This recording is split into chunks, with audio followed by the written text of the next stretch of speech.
Vocês conseguem me ouvir? Amém? Tudo certo? Qualquer coisa, o moço do som tá ali atrás, viu? Bom, amém. Graça, amor e paz. Mais uma vez, é uma honra estar pregando um culto de terça, um culto de louvor e oração. Posso nem subir aqui, eu estava ali falando, não vou chorar, e já estou com as lágrimas nos olhos aqui. Vamos lá, começar. Eu sempre, quando eu subo aqui, qualquer coisa que eu faça, que eu vá falar, que eu vá exercer, eu sempre coloco que eu tenho que falar, eu tenho que fazer aquilo que eu vivo, aquilo que eu estou vivendo. Porque nada mais justo aquilo que eu tenho piedade para falar, eu te passar. Porque não adianta eu tentar te ensinar a dirigir se eu não sei dirigir. Não dá para fazer isso, a conta não bate. E aí, há uns 2 meses atrás, naquele canto, Deus me deu um pensamento de, olha quantas bênçãos você tem. E assim, tem aquela frase, aquele comum ditado, o diabo está nos detalhes. E eu discordo muito disso. E eu falo para você que quem está nos detalhes é Deus. Quem está no pequenininho, no mínimo. E aí foi essa frase que ele me deu ali naquele canto, uns 2 meses atrás. E aí, pensando nisso, 1 mês atrás, as meninas me fizeram o convite novamente. E aí eu pensando, vou falar das bênçãos que eu tenho. E aí eu lutando ali 15 dias, 20 dias atrás, não, Deus, vamos falar sobre as bênçãos, é bom e tal. E ele falou, não. E aí a gente não discute, né? Só. E aí ele colocou no meu coração de tipo, tá bom, você vai falar sobre bênçãos, mas você vai falar das mudanças que liberam as bênçãos. E aí você pode pensar, Luca, mas você tem 21 anos e você quer falar de mudança pra mim, que tem 40? Olha, foi Deus que mandou. Qualquer coisa aí vocês vê com ele. Que daqui pra cima... E aí, a mudança, assim, você pensa, é de um não convertido para um convertido. Mas não, Deus colocou no meu coração para falar para pessoas que já sentem que são convertidas. Tanto é que, na última vez que eu preguei, eu chamei um monte de amigos. Falei, não, vamos, muitos vieram, de fato. Só que dessa vez, quando Deus colocou no meu coração de, você vai pregar pessoas que já são cristãs, mas que precisam mudar. Você não vai chamar ninguém dessa vez. Tanto é que meu pai ficou sabendo uns 3, 4 dias atrás, mas eu não chamei ninguém, porque essa era a palavra que ele queria passar. A gente vai falar bastante de mudança, só que sempre quando você muda, você faz uma mudança de casa, de qualquer coisa, você muda. Você precisa saber a direção que você está indo. Então você vai para uma casa nova, independente de onde é essa casa, você tem um endereço. Você vai descer a rua, virar à direita, à esquerda, chegou na casa. E aí, a direção que a gente vai falar de hoje, separei alguns tópicos para falar, mas é as mudanças que vão te levar a Cristo. Não adianta você estar aqui fazendo tudo certo, falar da mídia aqui, que é onde eu estou. Sou um menino da mídia, faço tudo certo, mas Deus está lá, mas eu estou indo aqui. Isso não é os caminhos de Deus, isso é um caminho. Então a gente vai falar dessa mudança que vai me direcionar para o caminho. Primeiro, a palavra mudança, todo mundo sabe que ela significa troca, substituição. Significa dispor de outro modo. Bom, todo mundo sabe que quando um time está perdendo, o treinador vai fazer uma mudança, ele vai fazer uma substituição. Ele vai trocar algo que não funciona por algo que funciona. Outro pode estar ganhando, e aí ele vai trocar algo que já está funcionando por algo que funciona muito melhor. Que é aquele de você estar no caminho certo, mas você não está no caminho de Deus, então ele vai trocar algo melhor para você. E aí em Romanos 12, 2, é um versículo ligeiramente famoso, algo que a gente vê, quando as pessoas falam de mudança, creio que falam dele, pelo menos as referências que eu pesquisei, que diz assim, e não vos conformeis com este século, mas transformai-vos pela renovação da vossa mente, para que experimentais qual seja a boa, agradável e perfeita vontade de Deus. É aquilo, eu estou no caminho? Pode ser que eu esteja no caminho bom, certo? Mas o caminho de bênção é esse. Então não adianta eu estar aqui. Não adianta eu estar aqui e pedir, Deus me abençoa, mas o caminho não é esse. Não tem o que fazer se você não está indo no lugar certo. Um segundo ponto para a gente falar de mudança, a gente precisa falar sobre mentalidade. Porque o comportamento, ele não muda se a mentalidade não mudar. Não adianta você querer ir para frente e a sua mente querer ir para o lado. Você vai para o lado, você não vai para frente. E aí, existe uma frase de uma famosa britânica, eu acabei não pegando a frase, acabei esquecendo aqui, mas que ela fala sobre, primeiro você muda o que você pensa, você muda a sua mentalidade. Aí sim você vai mudar as suas ações. E aí depois disso você vai mudar o seu caminho. Aí você vai mudar as suas atitudes, o que você faz ou deixa de fazer. Eu separei aqui, eu gosto de ler sobre os grandes da Bíblia, os patriarcas e coisas do tipo. Só que eu gosto de olhar e perceber outras perspectivas. E aí, em Êxodos 3:2, logo é a história o começo ali da história de Moisés, quando ele já está fora do Egito, que Jesus chama ele. E aí, eu vou ler aqui, mas para contextualizar, é a passagem da sarça. Eu lembro que há muito tempo atrás alguém pregou aqui que no deserto era comum uma sarça queimar. Porque é um lugar seco, uma vegetação seca, então qualquer faísca queima. Só que aí que está. Em Êxodos 3, do 2 em diante, fala: Apareceu-lhe o anjo do Senhor numa chama de fogo. No meio do caminho de uma sarça, Moisés olhou, e eis que a sarça ardia no fogo, e a sarça não se consumia. Então disse consigo mesmo: Irei para lá e verei uma grande maravilha, porque a sarça não se queima. Vendo o Senhor que ele voltava para ver, Deus, no meio da sarça, o chamou e disse: Moisés, Moisés. Ele respondeu: Eis-me aqui. O primeiro ponto que eu falei na outra parte era que a primeira coisa que tem que mudar é a mentalidade. No começo desse trecho que eu li, a gente fala que Deus incendiou uma sarça. E aí, para Moisés, como era uma coisa comum de acontecer no meio do deserto, ele poderia ter muito bem estar pastando suas ovelhas e falado: mais uma, vamos embora. Mas não, na segunda parte diz o quê? Irei para lá e verei a grande maravilha. Ou seja, ele já estava com uma mentalidade diferente. Quando ele era príncipe no Egito, ele pensava de uma forma. Talvez quando ele era príncipe, ele não ia ligar para uma árvore pegando fogo, porque para ele era príncipe. Mas quando ele era um simples pastor de ovelha, aquilo para ele é comum, tipo, sair 2 horas da tarde para ver as ovelhas e aproveitar e ver a paisagem. Com certeza ele viu várias sarças pegando fogo no caminho, mas ele parou para aquela e falou: não está queimando, o que está acontecendo? Deixa ele dar uma olhada. Com certeza Deus já tinha colocado no coração dele, na mente dele, a maravilhosa graça dele. E aí no segundo ponto, e na verdade no terceiro ponto, está a atitude que foi diferente. Ele foi ver a sarça. E aí depois disso, tá o que mudou. Além de ver a sarça, quando Deus chamou ele, falou: Moisés, Moisés, a gente é chamado, normalmente a gente foge disso.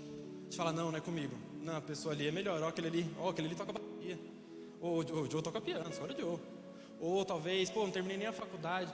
Mas o que Moisés fez aqui? Ele falou: eis-me aqui. Ele falou: eu tô aqui. Então Deus falou para ele: preciso de você. Aí Moisés falou o quê? Precisar me liga. Algo nesse sentido. Entendeu o que eu quero dizer? Que se ele tem uma mentalidade de príncipe, alguém ia chamar ele e ele ia falar: não, chama um súdito lá, alguém qualquer. Mas não, ele estava contemplando a vida. Ele estava contemplando o que Deus criou. Então logo, quando Deus chamasse ele, ele estava preparado. É claro que existem várias coisas, ele coloca empecilhos na frente, mas o que eu quero que vocês tomem nota é nesse ponto. Ele não correu nesse primeiro momento. Ele não falou: não, chama o outro que eu não vou. Não, ele falou: eis-me aqui. Então assim, eu volto a falar, eu sou uma pessoa de 21 anos só. Se vocês quiserem, não ouve. Mas foi Deus que mandou. Quando vier uma mudança, não é algo ruim. Eu vou falar depois que a mudança é um processo. É mais um deserto, são coisas do tipo. Mas é aquilo, a mudança pode ser necessária para te salvar. Você pode estar no caminho bom, mas é o caminho certo? Posso estar ganhando 30 mil por mês, mas eu estou com a minha família? O ponto não é se é bom, o ponto é se é certo. Bom, esse é o segundo ponto. O terceiro, aí sim, uma mudança, além de um processo, ela é um meio. Um meio primeiro para entender o processo. Você vai entender a dificuldade e vai entender porque Deus te colocou ali. Às vezes vai demorar. Você vai passar raiva, você vai passar estresse, vai gerar briga, vai gerar o que for. Mas é para você entender. A mudança, ela nunca é feita para machucar. É igual um rio. Um rio está indo em direção a uma cidade, o que tem que fazer? Você tem que mudar de curso. Porque senão você destrói a cidade, você destrói vidas. E aí, um dos outros pontos é que o meio, a mudança é um meio, mas também pode ser um meio ambiente. Pode ser o ambiente em que você vive. Com certeza você já ouviu a frase: você é o que você come, você é o que você consome, você é a média das pessoas que você anda. E é verdade isso. Se você anda com uma pessoa que fala sobre crise, crise, você vai falar de crise e você vai viver a crise. Mesmo que a crise não exista, mas viver isso. E aí não é aquela papo de coach de, não, mentalize o futuro e você vai chegar. Longe disso, não é sobre isso. Mas é sobre uma certa lógica. Imagine vocês hoje, preciso de uma geladeira. E aí eu vou na Casas Bahia. Entrei na Casas Bahia, pesquisei. Fazem esse exercício, façam isso. Qual é a primeira coisa que aparece no Instagram de vocês? Uma geladeira. Um outro exemplo, se vocês pararem, porque aí tem muito algoritmo, rede social. O pastor entende disso, né, pastor? Eu e meu pai, de um ano pra cá, a gente é apaixonado em alguns carros. E aí de um tempo pra cá a gente vem falando de um modelo e um carro específico. E aí a gente sempre comenta disso. E aí, desde que a gente começou a comentar de um ano pra cá, a gente só vê esse carro na rua. Luca, mas o carro valorizou, começou a vender? Não. A gente olha o que a gente está vivendo. Se a gente está vivendo algo errado, a gente vai olhar errado. Ou melhor, eu vou trazer algo mais que a gente pode viver aqui. O pastor sempre comenta: eu vou subir aqui e vou me dar o luxo de ver 50, 60 pessoas e pregar para você? Pô, irmão, ele tem uma família para criar, agora aumentou, né? Tem conta para pagar, Deus está trabalhando com ele em alguma área, pode ter certeza. Tem um monte de gente falando as coisas e a pregação de terça foi para você. Entende? Quando você anda com pessoas que enxergam maldade no outro, você vai enxergar maldade no outro. Quando você anda com pessoas que são quebradas, isso espiritualmente, financeiramente, você vai ser quebrado. E é por isso que a mudança existe. Porque quando anda com esse tipo de pessoa, você precisa mudar. Dói, e eu não vou negar, dói muito. Porque aquela pessoa, muitas das vezes, você nasceu com ela, você cresceu com ela. Você chegou em lugares que, nunca, meu sonho, meu amigo, estava comigo em muitos lugares. É igual um caso bem pessoal meu, quando minha mãe teve um AVC. Tenho muitos amigos que estavam comigo mandando mensagem. Era um momento difícil na pandemia. Mas muitos hoje em dia não estão em caminhos que agradam.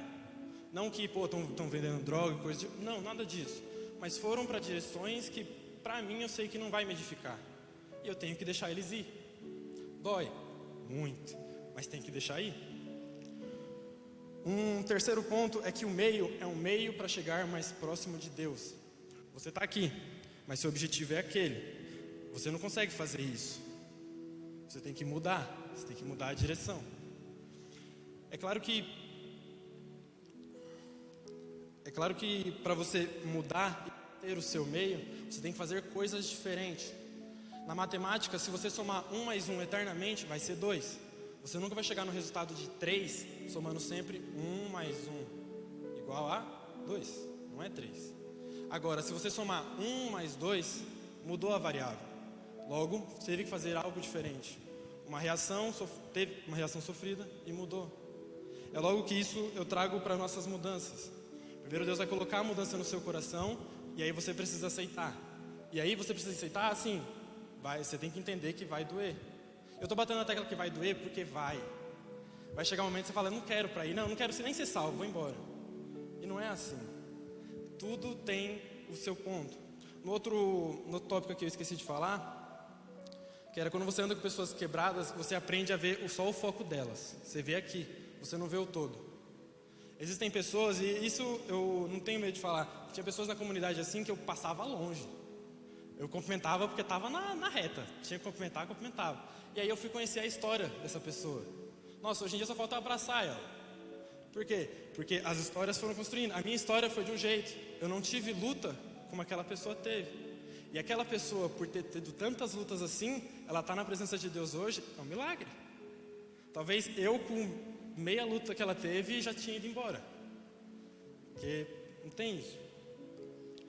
E aí, para colocar isso de como um meio, a vida acha um meio e Deus vai achar um meio para você. Em Lucas 19, do 1 ao 10, a gente fala sobre Zaqueu. Zaqueu naquela época não tem isso na Bíblia assim, quer dizer, ele era publicano, isso tem na Bíblia. Mas, você imagina você ter que cobrar o seu próprio povo. E pelo que Zaqueu fala ali, ele não era dos mais honestos. Então você ser um ladrão, um corrupto, e você ter que cobrar o seu próprio povo. Você era odiado, ou melhor, Zaqueu era odiado. E aí em Lucas 19, tá assim: entrando em Jericó, Jesus atravessava a cidade, eis que um homem rico, chamado Zaqueu, chefe dos publicanos, procurava ver quem era Jesus, mas não podia, por causa da multidão, por ele ser uma pessoa de pequena estatura. Então, correndo adiante, subiu um sincomoro, que era uma figueira, viu? Não precisa ler tão difícil assim não. A fim de ver Jesus, porque ele havia de passar por ali. Quando Jesus chegou àquele lugar, olhando para cima, disse: Zaqueu, desça depressa, porque hoje preciso ficar na sua casa. Zaqueu desceu depressa e o recebeu com alegria. Todos os que os viram isto murmuravam, dizendo que Jesus tinha se hospedado com um homem pecador. Assim, até esse ponto, as pessoas só olhavam Zaqueu de fora, não via que talvez ele queria mudar. Talvez por ele estar ouvindo histórias de Jesus, olha, Jesus fez isso, Jesus fez aquilo, Jesus, olha, curou pessoas, nasceu no coração dele um desejo de mudança. E aí? Você vai olhar para uma pessoa e falar que ela não merece mudança, independente do que ela fez? Você não sabe o porquê ela fez aquilo. É claro que eu não estou dando desculpa porque ele roubava e coisas do tipo, é longe disso, isso é errado. Mas por que ele fazia essas coisas? Com quem que ele aprendeu? Às vezes, eu tenho certeza que você conhece uma pessoa que fazia alguma coisa errada, não porque ela queria, mas porque ela tinha aprendido assim. Tem coisas que são culturais. Você herda do seu avô, o seu pai herda do seu avô, você herda do seu pai, e provavelmente, se você não quebrar essa maldição, o seu filho vai herdar de você. Mas são coisas que são quebráveis com a graça de Deus. E aí, terminando, Zaqueu, por sua vez, levantou-se e disse ao Senhor: Senhor, vou dar a metade dos meus bens aos pobres, e se extorquir alguma coisa de alguém, vou restituir 4 vezes mais. Jesus lhe disse: hoje houve salvação nesta casa, pois também este é um filho de Abraão, porque o Filho do Homem veio buscar e salvar o perdido. Ou seja, Zaqueu tinha vontade de mudar. Ele tinha oportunidade? Aí é outra história, mas ele tinha a vontade. E aí eu falei, por que eu coloquei essa parte no meio? Porque ele achou um meio de mudar. Pô, tô vindo aqui, mas mano, não dá pra ir pra cá. Claro que ele não falou mano, né? Mas tô vindo aqui, não dá pra ir porque eu sou pequenininho, a pessoa vai me engolir aqui. Pô, mas tem uma árvore, deixa eu subir. Ele queria, ele tinha a vontade. Ele despertou no coração, mudou a atitude de subir uma árvore, e Jesus mudou o seu caminho. Agora, saindo da parte de mudanças, o título era Mudanças que Liberam Bênçãos. E aí, já falei das mudanças, quero as mudanças que direcionam para Deus. Mas aí eu pensei, vou falar da parte que liberam bênçãos. Ok, mas é fácil falar disso. Todo mundo sabe que uma bênção é coisa boa. Todo mundo sabe o que é liberar, liberdade. As pessoas sabem disso. Mas aí que tá, as mudanças, elas não vão te dar as bênçãos diretamente. Elas vão fazer você entender que quando você muda, você não precisa correr só atrás das suas bênçãos. Você pode muito bem voltar e ajudar o seu irmão, abençoar a vida do seu irmão. Porque aí, isso eu vivo isso. Porque quando você ajuda o irmão, Deus te dá em dobro. Eu tenho quase um testemunho. E aí, assim, um tempo atrás estava eu e um amigo, a gente estava falando sobre dízimo. E aí a gente estava disse, mas isso e aquilo, tal. Umas conversas assim, bem de nada a ver, nem compensa.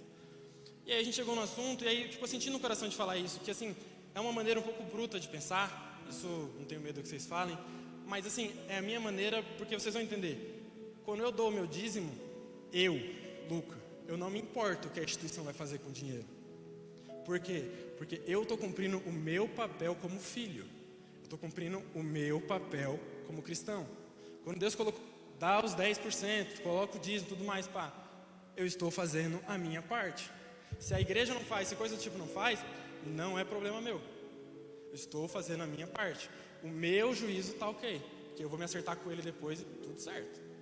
Estou dando a minha parte. E aí, eu trabalho numa empresa há 2 anos. E nesses 2 anos, os 2 anos, eu sou dizimista. E aí, assim, nesses últimos 2 anos, em casa, a gente passou por vários altos e baixos. Um desempregado, outro empregado, 2 desempregados, um empregado, várias coisas. Mas assim, irmãos, sabe o que é? Nunca faltou nada. Nada, nada, nada, nada. É claro que, eu estou esbanjando comprando um iPhone 17. Não, não é isso. Estou falando de necessidade. É claro que hoje talvez, um carro é necessidade. Talvez, dependendo de onde você mora e coisa do tipo, é necessidade. Mas sabe que, as contas no final do mês fecharam e deram R$2.000. Na conta, podia olhar, estava 2001. Esse é o meu testemunho. Luca, mas você está falando que você tem que dizimar e ofertar e coisa do tipo. Não é nada disso. Você, por você, o pastor prega aqui, tudo certo, vai no seu entendimento. O pessoal fala aqui. Só que assim, eu não sou ninguém para falar. Sou o menino que corre para tirar as fotos e da Jane. É isso. Mas assim, é isso. Eu não estou falando que meu dízimo está abençoando outra pessoa, não. Mas quando eu não tinha, quando eu não trabalhava, eu falava, não, eu preciso guardar dinheiro, eu era apegado a dinheiro. E agora quando eu tenho, eu passei por essa mudança de não ser apegado. Então quando o salário cai, a gente separa o dízimo e o resto, deixa Deus trabalhar. Então a partir disso, eu vou bater nessa tecla. Não estou falando para você doar, doe, dizime, faça tudo. Não, pelo amor de Deus. Se for por conta disso, não faça. Mas abençoe alguém e você vai ser abençoado. Mas assim, não é abençoar de maneira, eu vou dar R$10 aqui e depois Deus vai me dar 20. Vou achar. Não, é abençoar de forma genuína. É você olhar alguém que precisa e falar, vou fazer isso para você. É você olhar alguém que quer e falar, Ou a pessoa nem precisa saber. Eu acho que esse é o melhor exercício de abençoar alguém. Você abençoa, mas você não conta para ela. Porque aí você não enche o seu ego e você tem o seu juízo ok. Você fez o certo. Aqui, quando eu vou pegar referências e tudo mais, eu imagino, meu Deus, vai dar 5 horas de pregação, nossa senhora. E aí você vai escrevendo, você pensa, vai dar 5 minutos. Que é quase o que está dando aqui. Acabaram de me passar e já é 10 minutos só. Mas assim, por que mudar? E aí eu volto nas teclas de mudar. Porque se não te aproximar, que seja 1 milímetro de Deus, está errado. Você pode estar no caminho bom, vamos bater de novo nessa tecla. Você pode ganhar 30 mil por mês. Mas e se você não vê seu filho? Se você chega às 10 horas da noite, seu filho está dormindo. Vai embora às 6 da manhã, ele está dormindo. O que você viveu? O que o seu filho vai falar de você para o filho dele? Então, assim, de novo, eu tenho 21 anos só, mas se puder deixar uma dica, mude. Mude lugares, mude ambientes, mude pessoas. Vai doer? Vai. Porque às vezes são pessoas muito perto de você. Às vezes são pessoas que cresceram com você. Às vezes são pessoas que quando você precisou, estava do seu lado. E eu não estou falando para você abandonar, de não falar mais com essa pessoa. Mas é distanciar. É até aonde você pode. Não é dar as tripas do coração e fazer daquela pessoa... Não é isso. Aquela pessoa foi boa para você, de fato. Mas você está ali com ela. Mas até o momento que aquilo não te impeça de ser salvo. Porque aí, no caso, o inimigo vai levar 2 por 1. Ele mirou no outro e levou você junto. Entendeu? Na parte da conclusão também, eu ouvi a frase, eu acho que foi um pregador, não lembro. Mas era quando você precisa mudar, falar sem ser com aquele que pode resolver, não tem a intenção de trazer à luz. Ou seja, se eu tenho um problema e eu não falo com Deus, é claro que Ele sabe o que eu estou passando, mas se eu não falo com Deus, eu não tenho nada. Porque Ele pode resolver e eu não estou falando com Ele. Ou melhor, vamos trazer para algo mais presente. Se eu estou numa roda de amigos e eu estou falando de um terceiro, eu estou fofocando. Porque se quem pode resolver, que é o terceiro, não está na roda, tem algo errado. Por que a gente pode falar dele e ele não pode ouvir? É claro que existem muitas coisas, mas se você tem um problema, se você precisa mudar, pastor, eu preciso uma mesa nova, e você não está falando com o pastor, tem algo errado. Eu não estou, tá marcando a precisando de uma mesa nova e ele veio falar comigo.